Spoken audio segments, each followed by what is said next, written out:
Hello, Minions. Welcome to Professor Awesome and the Minions of Doom. Today, we're going to be talking about the Canterbury Tales.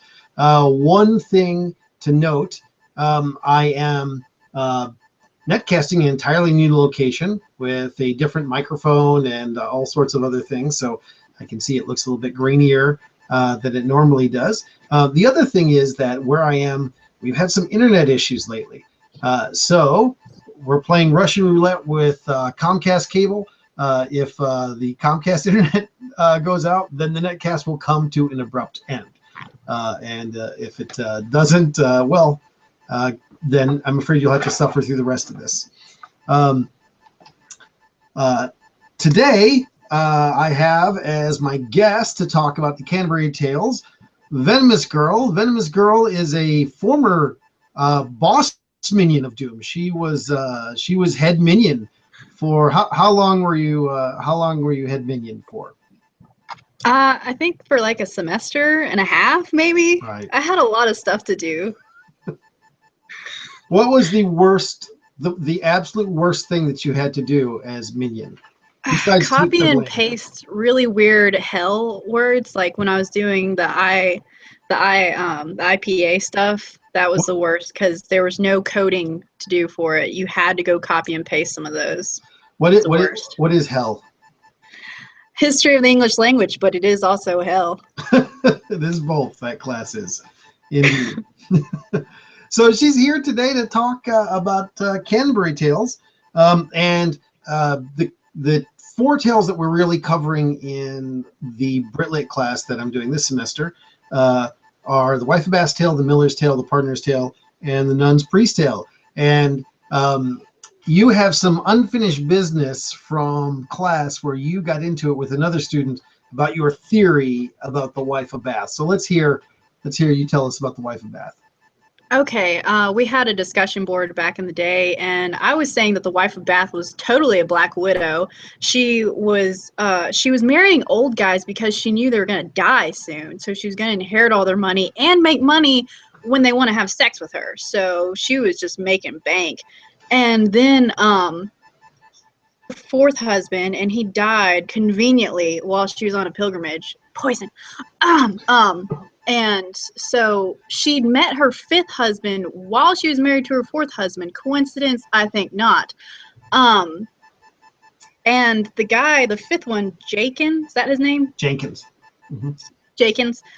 He was actually a pallbearer at the fourth guy's funeral. So, I think that she, once she found her new one, she was like, oh, this guy, he's dead. I don't need him anymore. I got a new one. He's hot. I like him. We're marrying for love this time. And that's her last one, actually, the one that she marries for love instead of money. So I don't know if she's giving up her ways as a Black Widow or she's just waiting for him to get a little older and less attractive, and then she's going to kill him. So now she's on this pilgrimage to Canterbury, right? And it seems that one of her other interests is maybe picking up a new husband along the way, a new client, or a new victim, according to your theory. So, this doesn't exist in the character, but if you had to write your Canterbury Tales fan fiction, does she marry for money or does she marry for love for number 6? I think he would have to be a very special guy for her to want to love again, because her version of love with Jenkins was like Florence and the Machine's A Kiss with a Fist is better than none. It was like, she's like, yeah, let's get abusive, man. She's like, this is real love. I'm just like, no. But I think she would go back to just marrying for money unless the guy was awesome enough to get her to kill off Jenkins. All right. Well, Jenkins dead at this point, right? Jenkins gone. So she doesn't have to. Or I'm a little rusty. Okay. All right. So now that we have a little bit of your philosophy on love and marriage and dating, tell us about nerd dating in the Miller's Tale. Okay, so apparently it's a stereotype in the Miller's Tale for the scholar to be quite the ladies' man. And so she's this attractive woman, of course, and they tricked the stupid husband into thinking it's going to flood and everything. And so they're getting it on and everything. But there's another nerd who's more the type, I guess. Like, he's trying to romance her and everything, and she's just not having it, man. It's like it's just interesting because nowadays people that spend their time being a scholar and being intelligent and everything, they're the last person you think is getting any action. They're just like, What? they're a nerd. What? That makes no sense to me. That makes no sense. I don't. That is not my experience. You know. Yeah. Anyway, go on with your slander against me. Well, I just kind of wondering where that transition occurred, where knowledge became the unattractive thing. Like, aside from just beauty, knowledge became something that it was ranked with being unattractive. Like, there was no qualities there that they'd want. People were starting to turn to the brains over brawn type thing, and now it's bronze then zero brains. So I don't know what happened there, and I'm curious when that transition occurred, but I do think it's funny that was a stereotype that they're playing on in the Miller's Tale, that, oh yeah, you gotta be smart to get in bed, you know? Like, you gotta have some skills. Yeah, but Jenkin, in The Wife of Bastille, he's the smart one, right? He has a book and he can read, and he hassles her with his book. Oh yeah, and beats her with his book. Well, that's what it's all about, beating people with books, maybe. Yeah. So what you're saying is you're all about the brawn, not about the brains. No, that is not me. Oh, I that's want them to be other intelligent. people. Like, most of the people that I talk to when they're trying to, like, persuade me that I should totally date them or whatever, they're just like, oh, I could never read, that's too boring. And I'm like, bye. Mm-hmm. So I'm breaking the mold. I'm going back to medieval stereotypes. I want the nerd. Well, we also have, I noticed lately, in cosplay, speaking of deep in nerd culture, in cosplay, you never see anyone cosplaying Daphne from Scooby-Doo anymore. You only see people cosplaying Velma. Velma the nerd is now the hot one that you want to be, not Daphne, the popular one in the original cartoon. But are they sexifying Daphne, or are they like?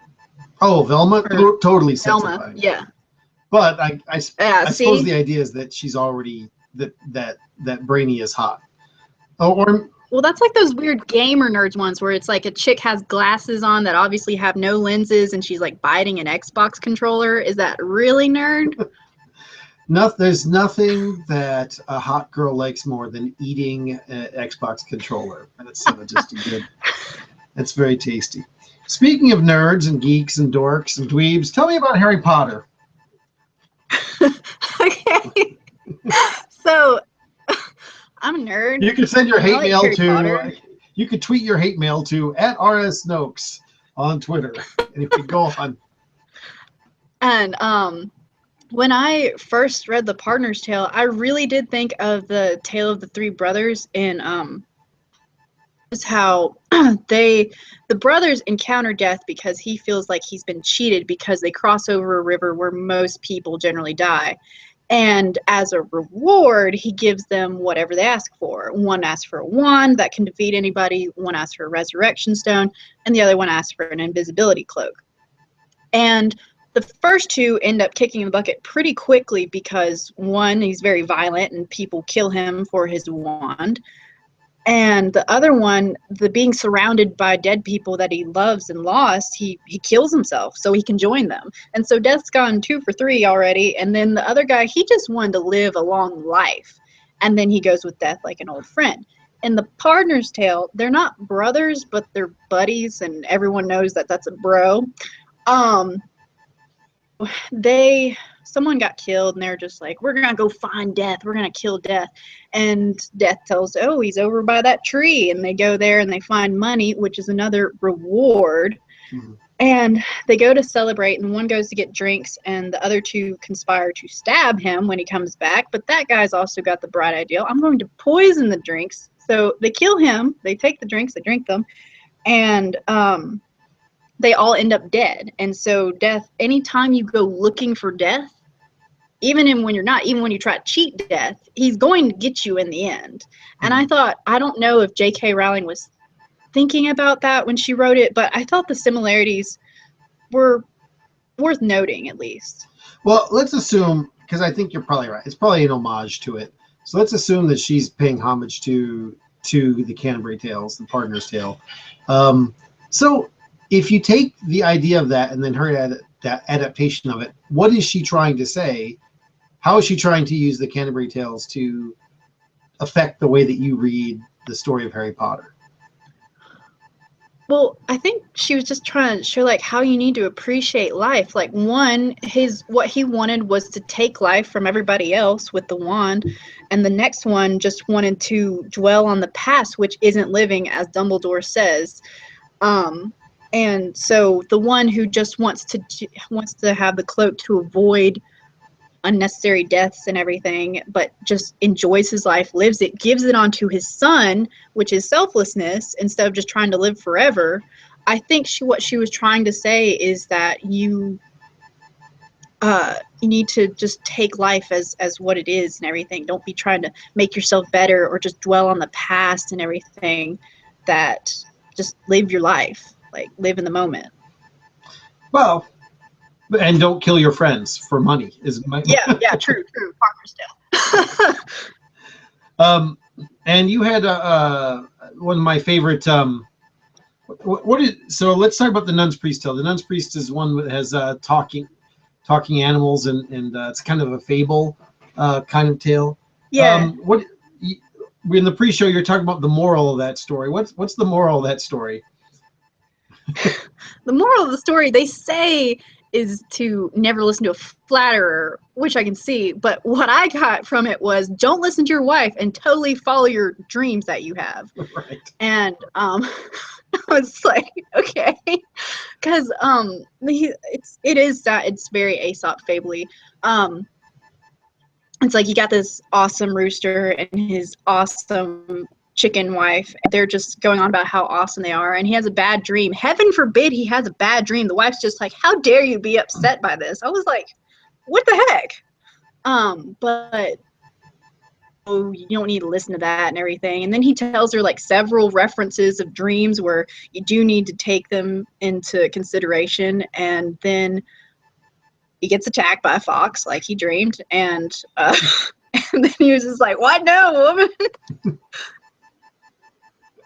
So wait a second. I don't understand. So the different references to dreams that he has, he's talking about the classical philosopher Macrobius and his taxonomy of dreams and what dreams mean. And so basically, here's another character in the Canterbury Tales who is very conversant in philosophy and therefore has not just one, but a whole ton of wives.